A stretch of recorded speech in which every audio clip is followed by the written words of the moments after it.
Good afternoon, everyone. Welcome to the March 2025. I almost said it. It's 25. 2025 MSMF Wealth Management Podcast. I'm joined today, as usual, by my man Cody Redding. Cody, how are you? I'm doing great. And my man You're not Jay Peters. Switched it up on Kraig Rehkemper making an appearance on the podcast. What's going on, buddy? Right. Oh, not much. Just ready to jump into it. Yeah, well, Jay threw you a curveball, didn't he? A little bit. Get in there. Do some talking, man. He sure did. All right. Well, let's. Hope I can live up to his expectations. Oh, well, don't worry. We will tell you if you don't. Oh, I know you will. And I'm sure the clients will tell us if you don't.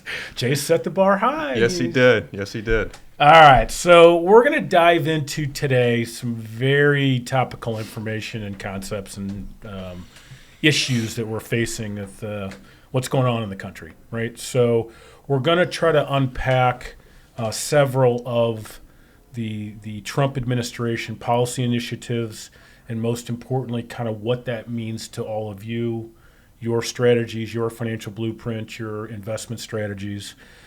We've been getting a lot of questions, and in fact, when we were talking about putting this podcast together, Jay had a great list. It was, clients are asking about taxes, they're asking about tariffs, they're asking about the market, they're asking about a possible recession, they're asking about inflation, and there's a lot running around about Social Security.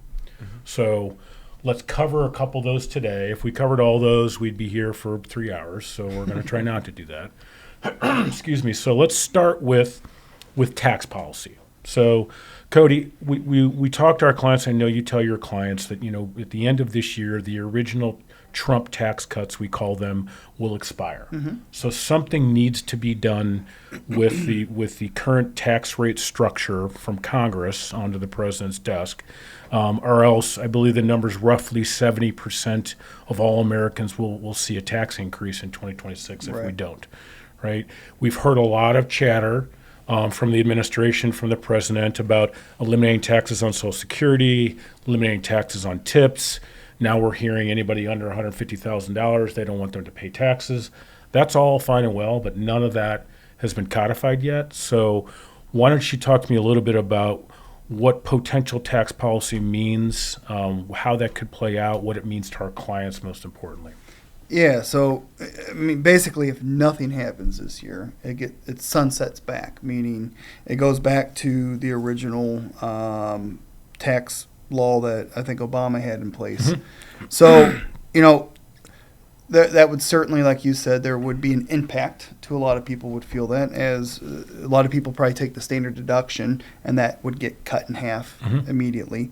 And also those marginal tax rates for most people probably go up 2 to 3 to 4%. Mm-hmm. I think the big thing right now, pushing through like no tax on Social Security would be it would be beneficial for people that are on a fixed income. Mm-hmm. The huge one, which I don't know how all the economics of it would work, but you take $150,000 of income or less and no taxation on that. Well, that's another big one. Right. No taxation on tips or overtime for some industries. So those are all things that are great because it would put money into people's pocket that really, kind of need it the most. Sure. I guess you would say. How that gets through and the timeliness of that, I think it could potentially have a good impact for the market because, if there's more money in consumers' hands, that's always a good thing. They're going to spend it. Mm-hmm. Yeah. And usually when something like that happens, I would be, I certainly don't think it's going to get sunsetted back into last year's taxes for 2024. So the people doing your taxes right now, you better do them. But it's something that could certainly, maybe get enacted. Sure, it could go from the beginning of this year for the tax season next year. Most likely with how slow things are to get pushed, it would maybe start for the following year. Sure. Yeah. Okay. So Kraig, let's take Cody's comments and go one step further. So let's just say, because I don't think there's not too many people in Congress, no matter whether they're left, right, or center, that want to vote to increase taxes. Normally, I think that means like your job's going to be done with when you come up for election. So let's say that we extend this, we improve it. Mm-hmm. and some of these initiatives that the Trump administration has talked about, to Cody's point, those actually happen. What's that mean for our clients? I know that you're now in all of my client meetings, and I know we're sharing these conversations with clients. Maybe share with everyone what we're telling clients about what that could potentially mean and how we're applying that to their overall financial game plan. Sure, yeah. So the biggest thing it's going to provide certainty for at least likely the next decade. So not only is that good for individual clients, that feeds down into businesses and just spending in general. So once we get an actual finalization of what tax policy is going to look like for the foreseeable future, that really feeds into the rest of the economy. And so from an individual client perspective, knowing what your taxes are going to be really helps you determine a good tax policy around as, future Roth conversions, how much to put into a 401k, all kinds of opportunities that we kind of talked about this last year. We were kind of up in the air as far as who won the election, whether or not these were going to be extended. We did a few more Roth conversions last year for certain clients where it made sense because we didn't know what it was going to look like. So it just provides more. We can get a more set plan to do a bit more long-term planning to kind of determine what things are going to look like for likely the next decade. Super. Okay, that was the easy one. Okay. One down. Yeah, one down. Okay, we're hearing more about tariffs than we've heard about tariffs in a long time. Now, to be fair, we pay attention to tariffs, but the general public doesn't hear much about them, but we've heard a lot about them. Okay, so Kraig, let me start with you. We've looked at this, and collectively we've all looked at it. The trade deficit since COVID has gotten ridiculous, right? And I believe in my head and my heart, and that's what the Trump administration is trying to do. They're trying to put that back to a more manageable number. We saw a piece of data this week from J.P. Morgan that indicated that the trade deficit appears as though it's almost tripled since pre-COVID, right? Yep. And if we look at the existing tariffs, that whether it's Mexico or Canada or the EU, what they place on some of those U.S. goods is absolutely just mind-blowing, right? And it appears to me, my opinion, that this is long overdue to address this, but it's also very unsettling. It's caused some disruption in the market. Now, the market doesn't like uncertainty like this. What are you telling our clients relative to where we are today with tariffs and what kind of glide path we should expect as it relates to this? Yeah, so kind of on that note, a lot of noise coming out of the news right now. It's quite loud. It is. We kind of like to say try to tune out the noise, as hard as that may be, around tariffs. So, yeah, in short, tariffs for the consumer in particular are not good, especially long term. Just saw today, buy your wine now because 200% is coming. Haven't checked online recently to see anything news out since this morning. I'm okay with U.S. wine. U.S. wine is fine. But long story short, yes, tariffs are bad for the consumer if they get up to 200, 500% tariffs. Now, to Mark's point, these are likely, hopefully, used as a negotiating tactic.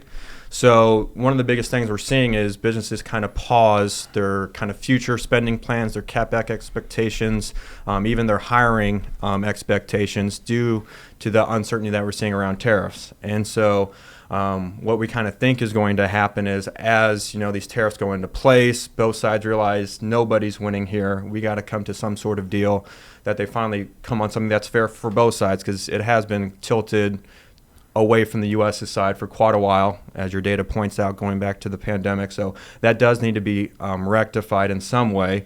And so hopefully long term we'll get more reasonable terms where some jobs can come back to the U.S. and things can balance out. And once businesses, and even it really doesn't matter how it plays out, as long as it's somewhat fair, businesses will like that certainty, which in turn will feed back into the markets and back to your portfolios, and some of this volatility will die down eventually. It's just getting there, and with who's in office, it's just a little bit more elevated. Okay, so that's fair. So it's certainly generating uncertainty, and uneasiness is probably a fair statement. So given that backdrop, Cody, that we don't think this will last forever, the art of the deal, it's a negotiating tool. What are you telling your clients relative to maybe their portfolios? Is this something where we need to be de-risking and taking risk off the table, or how are you approaching this uncertainty with tariffs right now? Yeah, I mean, certainly it depends on the circumstance with people because it is causing, I think more knee-jerk reactions to anything. I think it's getting over exacerbated by a little bit. Just if we focus on what's going on with Canada and Mexico, both 25% tariffs on each side. I think I wish it was a black and white formula, but unfortunately it's not because so many things will change consumer spending habits. There are other countries who maybe now become more competitive with their pricing, so it's not automatically going to go up 25%. But at the end of the day, tariff, I mean, it is a tax on a product that's being imported into the U.S., right? So the overall effect that it has, I think, is not as much as people maybe would think. So it's hard for the market to price in the uncertainty. And, everyone has their own opinion on maybe how that can be handled. But, yeah, it's a tough one because it's an emotional thing.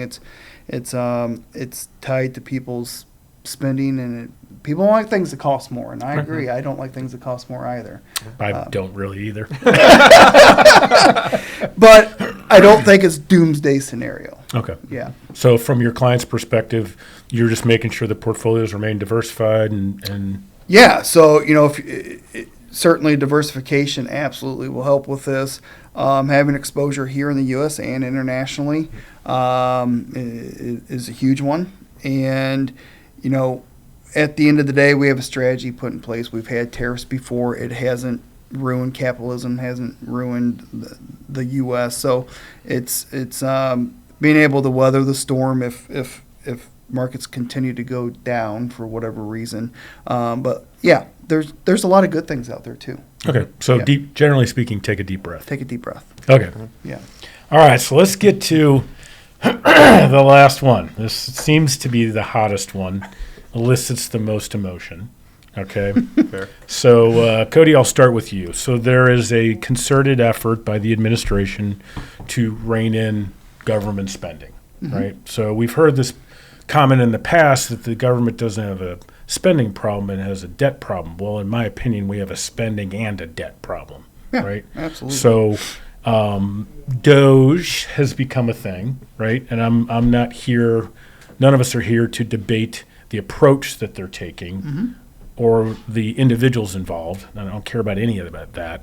What I want to talk about is, okay, this reduction in government spending, the approach they're taking is the approach they're taking. It is what it is, right? There are alternatives, but they didn't elect those, right? Or they didn't choose those, poor choice of words. They're looking at the amount of government employees, which is a number which has grown astronomically over the course of the years, and we got some data points that support that. There's a lot of misconceptions running around out there about some of these policy initiatives and what this Doge Department of Government Efficiency is actually doing and what they will or won't cut. How are you talking to your clients about this attack to rein in government spending and kind of the approach that they're taking? Yeah, certainly wouldn't want to be the guy on top, on making the decision on what's the best approach to it. My opinion, they're certainly taking the sledgehammer approach to it. Let's just squash everything and almost kind of restart over. Is that good or bad? I don't know. But yeah, no matter what, when you look at it, we have to know where the U.S. dollars are being spent. And, the U.S. dollars are all of our money here sitting on the table and listening on the podcast that's collected through taxation. So number one is, okay, well, let's get a handle on what needs to be in place and what doesn't need to be in place anymore. And, the problem is getting worse year by year. So, I think right now just even servicing the debt that we have, the interest debt or interest payments we're making is over $1 trillion a year. And so that becomes a snowball effect. So, yeah, I think, looking at unneeded spending, trying to fix that problem, looking at the current tax structure that we have. And at the end of the day, I think there's no easy way to do it. So, will there be pain felt in some areas of the economy or some job areas? Absolutely. I think that's the unfortunate side effect of the debt problem we got ourselves into. Yep, I agree. It's it would be nice to be able to take the time and use a scalpel, but we need to use a machete. Yeah. So Things have to be cut. With that as a backdrop, Kraig, let me ask you, because we've had this question literally a handful of times the last couple of weeks. As it relates to these cuts, there's a lot of fallacies, sometimes just outright lies and misconceptions run around out there about things that are being cut, specifically like Social Security. We've had several clients who are very concerned that their checks are going to get cut. Would you do me a favor and speak to that and kind of help? Let's put some of that aside because it's really not the case, but go ahead. Yeah, definitely a popular one right now. Unfortunately, it's become quite politicized.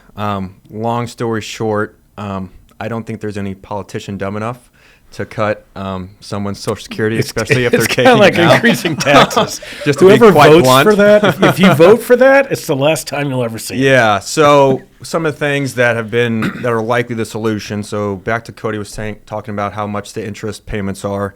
Obviously, Social Security, Medicare, those are large budget items on the deficit. So in order to try to reduce that, Mark, your generation, I think will be fine. And there has been precedent for this before. So your generation back in the 80s had their age increased. So like for me and Cody's and our kids' generations, their ages will likely be increased, whether that's to 70, 75, with how long people are projected to live, could go higher than that. So if the biggest thing going back to how we're planning, for any of those who are near retirement or going into retirement, we're not planning on any major changes for your Social Security. It's going to be status quo. That's the way we're approaching our planning, because especially with the retirement issues we have with people not having enough to retire currently, a lot of people rely on that Social Security income, and with retirees being such a big voting block, we don't think there's going to be enough political will there to make any major changes there. It wouldn't make any sense no matter which way you split it. So that's kind of our view on that. Same with Medicare. Way too many people have built their plans and planned for those funds to be there. So it's going to be something on the back end for future generations that'll see there's change. Yep, I think that's a good point. It's really the objective, regardless of what kind of media outlet you're listening to and whether they're trying to get you riled up or trying to calm you down. It's really the fraud and waste in it. Mm-hmm. And there is some fraud both in the Medicare and the Social Security system. I think the mistake we've made as a country is Social Security adjustments to the system have not always been talked about. They should always be talked about because we're supporting a population that was never intended to be this big and on Social Security. The pool of people that are getting paid is ginormous, and it's going to get bigger, right? That's not bad, but it requires an adjustment to the system. And it's already happened once. You mentioned it. My age group, or whatever you called me, this old fart, right? By the way, they call me something else, but it's not repeatable. We've already seen it increase, and you guys are going to see it increase. And that's the way. And the other thing is, we talk about this all the time. Sooner or later, they're going to have to come to the conclusion they got to get rid of the Social Security wage base, right? Just unlimited. Everyone should pay into Social Security with every last nickel they make. I'm sure there are people going to hear this. They're going to hate me for saying that. But that's one of the incremental fixes to the system. We just got to stop having this psyche that we can never talk about Social Security. It's not about taking benefits away. It's about adjusting what gets paid in the future, right? Yep. Okay, so some of these things clearly are more emotional issues that our clients are facing, kind of the whole list from the beginning, that don't have a whole lot of immediate impact on portfolio management or their retirement blueprints. The tariffs are creating unsettling times in the market, but you've indicated, hey, take a deep breath. Right. Let's stay the course. So, again, I think what I would offer to everyone is more of take a deep breath. There's a lot going on, but it's not going to stay this way forever. Yes, the approach that's been taken is to shake up the system. There could have been other approaches, but that's not what they chose. We're dealing the hand that we've been given. So final thoughts for clients relative to how to navigate kind of some of this uncertainty and uneasiness and these emotions? Yeah, well, don't look at your accounts every day. I like that. That's true. There's a lot of movement, and it will drive you crazy. I don't look at them every day myself. Maybe play devil's advocate with what you're reading and try to oppose the other side of it. I think it helps with maybe a lot of clarity with the thought process on it. And if it's causing you to lose sleep at night, certainly pick up the phone and give us a call. There's all sorts of data we have access to, and that's the great thing. It's data. It's just factual stuff for us to look at versus interpretation of what maybe gets put out in social media and the news and all that stuff. So. Great perspective. Kraig, how about you? Yeah, definitely echo Cody's comments there. Turn off the news, get outside, go for a walk. Luckily, the weather's getting a lot better. Definitely help. As far as anything else, just having a plan in place. So, we're not planning when we're making retirement projections, plans for the next 4 years or the next 2 years. They're for your lifetime. And so just use an example, a 60-40 portfolio this year, even with the S&P being down 9% or whatever it is right now, they're basically flat on the year. International stocks are up, bonds are up. So again, that's why we have diversified portfolios. We have a plan. We use our bucket strategy. So just keep that in mind. Have a plan. Tune out the noise. Tariffs have been here before. They'll probably be here again in the future. None of this stuff is totally new. It just seems like that because of how much is out there in social media. So I think that'd be my biggest takeaway. Just take a deep breath and live your life. Great perspective. Yeah, and I would say of all the things we talked about, at least in the course of my career as an old guy, you hurt me. All of these things have happened before, right? And usually there's multiple things going on. This may be a unique combination of all these things happening, but we've gone through these things before. So to what both of you said, there is center your days on the other side. Take a deep breath. Try not to get too caught up in the shock therapy of various media outlets, and we'll work through this. And to Cody's point, if you have a question, you're concerned, you read something and it's just really driving you crazy, please pick up the phone, shoot us an email. Many of you are on our text line. Shoot us a text. We'll call you. We'll walk you through it. We'll talk you off the ledge. We will get to the other side of this. It is a little bit unsettling, but take a deep breath. We'll get there. So, gentlemen, thank you. We'll see what kind of grade you get, Kraig. And we will look forward to talking to you guys next month.